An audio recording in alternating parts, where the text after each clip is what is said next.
प्रश्न, जनजातीय विद्रोह का वर्णन करें। उत्तर, एक अन्य समूह जिसने अंग्रेजी राज के विरुद्ध विद्रोह किया वे थे जनजाति के लोग। जनजातीय समूह भारतीय जीवन का एक महत्वपूर्ण और अभिन्न हिस्सा थे। इनके संयोजन और तत्पश्चात इन्हें अंग्रेजी प्रदेशों में सम्मिलित किए जाने से पहले इनकी निजी सामाजिक और आर्थिक प्रणालियां थीं। यह प्रणालियां पारंपरिक प्रकृति की थीं और जनजातियों की आवश्यकताओं को संतुष्ट करती थीं। प्रत्येक समुदाय का एक मुखिया होता था जो उस समुदाय के सभी मामलों के प्रबंधन में पूरी तरह स्वतंत्र होता था। जमीन और जंगल उनकी जीविका के मुख्य संसाधन थे। जीवित रहने के लिए जिन बुनियादी चीजों की उन्हें आवश्यकता होती थी उनकी पूर्ति जंगलों से होती थी। जनजातीय समुदाय गैर जनजातीय समुदायों से बिल्कुल अलग अलग रहते थे। अंग्रेजी नीतियां जनजातीय समाज के लिए बहुत हानिकर सिद्ध हुई। इसने उनकी अपेक्षाकृत आत्मनिर्भर अर्थव्यवस्था और समुदायों को नष्ट कर दिया। विभिन्न प्रदेशों के जनजातीय समूहों ने अंग्रेजों के खिलाफ विद्रोह कर दिया। उनके आंदोलन गैर औपनिवेशिक प्रकृति के थे क्योंकि वे सभी औपनिवेशिक प्रशासन के विरोध में चलाए गए थे। जनजातीय लोग पारंपरिक हथियारों, विशेष रूप से धनुष बाणों का प्रयोग करते थे और अक्सर हिंसक हो जाते थे। अंग्रेजों ने इनका सख्ती से दमन कर इन्हें अपराधी और समाज विरोधी घोषित कर दिया। इनकी संपत्ति पर कब्जा कर लिया गया। उन्हें जेलों में डाल दिया गया और कईयों को फांसी पर चढ़ा दिया गया। जनजातीय आंदोलन भारत के कुछ प्रदेशों तक ही सीमित रहा, परंतु जहां तक उपनिवेश विरोधी आंदोलनों का प्रश्न है, यह लोग इसमें भाग लेने के मामले में अन्य सामाजिक समूहों से किसी प्रकार भी पीछे नहीं रहे। मुख्य जनजातीय विद्रोह। 1. संथाल विद्रोह 1855 से 1857। संथालों के गढ़ को दमन एको अथवा संथाल परगना कहा जाता था। इसका विस्तार उत्तर में बिहार के भागलपुर से दक्षिण में उड़ीसा तक हजारीबाग से बंगाल की सीमा तक विस्तृत था।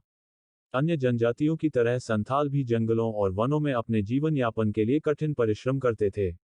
वे अपनी जमीन पर तब तक खेतीबाड़ी करके शांतिपूर्ण जीवन यापन करते रहे जब तक कि अंग्रेज अधिकारी व्यापारियों, साहूकारों, ऋणदाताओं, जमींदारों और थोक सौदागरों को अपने साथ नहीं ले आए।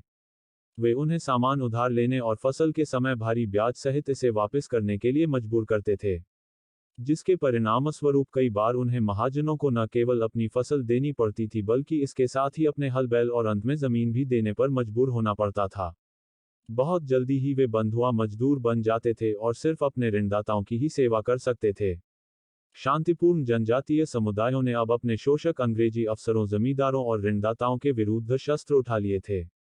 संथाल विद्रोहियों का नेतृत्व सिद्धू और कानू कर रहे थे। उन्होंने अंग्रेजी सरकार के विरुद्ध लड़ाई में बहादुरी से मुकाबला किया। दुर्भाग्यवश इस असमान स्तर की लड़ाई में संथाल विद्रोह का दमन कर दिया गया था, परंतु यह विद्रोह भविष्य के लिए कृषक संघर्ष के लिए एक प्रेरणा का स्रोत बना।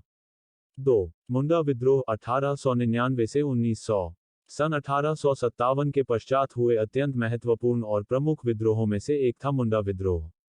पारंपरिक रूप से मुंडाओं को जंगलों की सफाई करने के रूप में कुछ विशेषाधिकार प्राप्त थे जिन्हें किसी अन्य जनजाति को नहीं दिया जाता था। अंग्रेजों के आने से बहुत समय पहले से ही व्यापारियों और ऋणदाताओं के हाथों इस भू पद्धति को विनष्ट किया जा रहा था, परंतु जब अंग्रेज वास्तव में इस क्षेत्र में आए और जब उन्होंने ठेकेदारों और सौदागरों को इस क्षेत्र से परिचित कराया तो उन्होंने इस पद्धति को और भी तेजी से नष्ट करने में सहायता की। इन ठेकेदारों को इनके साथ काम करने के लिए इकरारनामे में बंधे मजदूरों की आवश्यकता थी। अंग्रेजों और उनके ठेकेदारों के हाथों मुंडाओं के इस विस्थापन ने महत्वपूर्ण मुंडा विद्रोह को जन्म दिया। इस विद्रोह का बहुत महत्वपूर्ण नेता या बिरसा मुंडा, जो कि अन्य लोगों की तुलना में अधिक जागरूक था क्योंकि उसने मिशनरियों से कुछ शिक्षा प्राप्त की थी। उसने अपनी जनजाति के लोगों को पवित्र वृक्ष कुंजों की पूजा को जीवित रखने के लिए प्रेरित किया। अंग्रेजों द्वारा अपनी बंजर जमीन पर कब्जे से बचने के लिए ऐसी कार्रवाई करना बहुत महत्वपूर्ण था। इसके लिए बिरसा मुंडा ने ऋणदाताओं, महाजनों और अंग्रेज अधिकारियों के विरुद्ध लड़ाई की। उसने पुलिस थानों, गिरजाघरों और धर्म प्रचारकों, मिशनरियों पर आक्रमण किया। दुर्भाग्यवश विद्रोहियों की हार हुई और शीघ्र ही सन 1900 में जेल में मुंडा की मृत्यु हो गई, परंतु उसका बलिदान व्यर्थ नहीं गया। सन 1908 के छोटानागपुर काश्तकारी अधिनियम टीनेंस एक्ट के अधीन लोगों को भूमि पर कुछ स्वामित्व अधिकार प्रदान किए गए और जनजातियों की बंधुआ मौजूदगी पर भी रोक लगा दी गई। बिरसा मुंडा, मुंडा विद्रोह के निर्माता और एक ऐसे व्यक्ति बन गए जिन्हें आज भी याद किया जाता है। 3. जयंतिया और गारो विद्रोह 1860 से 1870। प्रथम एंग्लो बर्मा युद्ध के उपरांत अंग्रेजों ने ब्रह्मपुत्र घाटी आधुनिक असम को सिल्लेट आज का बांग्लादेश से जोड़ने के लिए एक सड़क बनाने की योजना बनाई। भारत के उत्तर पूर्वी भाग आधुनिक मेघालय में जयंतिया और गारो लोगों ने इस सड़क के निर्माण का विरोध किया, जो कि अंग्रेजों के लिए सैन्य के आवागमन के लिए बौद्धिक महत्व की थी। सन 1827 में जयंतिया लोगों ने काम को रोकने की कोशिश की और बहुत जल्दी ही यह असंतोष पड़ोस की गारो पहाड़ियों तक फैला गया। सतर्क अंग्रेजों ने कुछ जयंतिया और गारो गांवों को जला दिया। अंग्रेजों द्वारा सन 1860 के दशक में गृहकर और आयकर शुरू किए जाने पर यह शत्रुता और भी बढ़ गई। जयंतियाओं के नेता वुकियांग नगवाह को गिरफ्तार कर लिया गया और सार्वजनिक रूप से उसे फांसी दे दी गई और गारो नेता तोगान संगमा अंग्रेजों से हार गए। 4. भीलों का विद्रोह 1818 से 1831। भीलों की अधिकांश आबादी थी खानदेश में। आधुनिक महाराष्ट्र एवं गुजरात खानदेश 1818 में अंग्रेजों के कब्जे में आ गया। भीलों ने उन्हें विदेशी माना। बाजीराव द्वितीय के बागी मंत्री त्रिम्बक जी के उकसाने पर उन्होंने अंग्रेजों के खिलाफ विद्रोह कर दिया।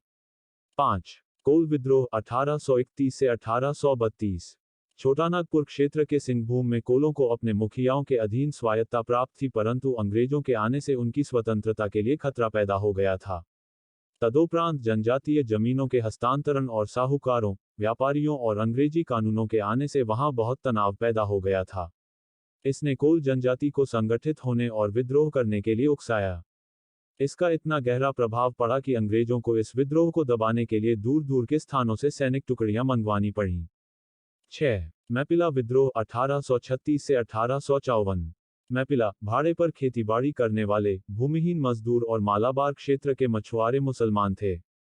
मालाबार क्षेत्र पर अंग्रेजों के अधिकार करने और नए भूमि कानूनों के साथ जमीन के मालिकों, मुख्यतया हिंदू द्वारा अत्याचारों ने मैपिला लोगों को अंग्रेजों के विरुद्ध विद्रोह करने के लिए उकसाया।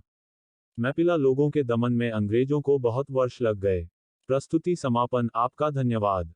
Disclaimer: This notes has been made after a lot of research, yet the accuracy of the answers may vary. The author assumes no responsibility or liability for any errors or omissions in the content of this notes.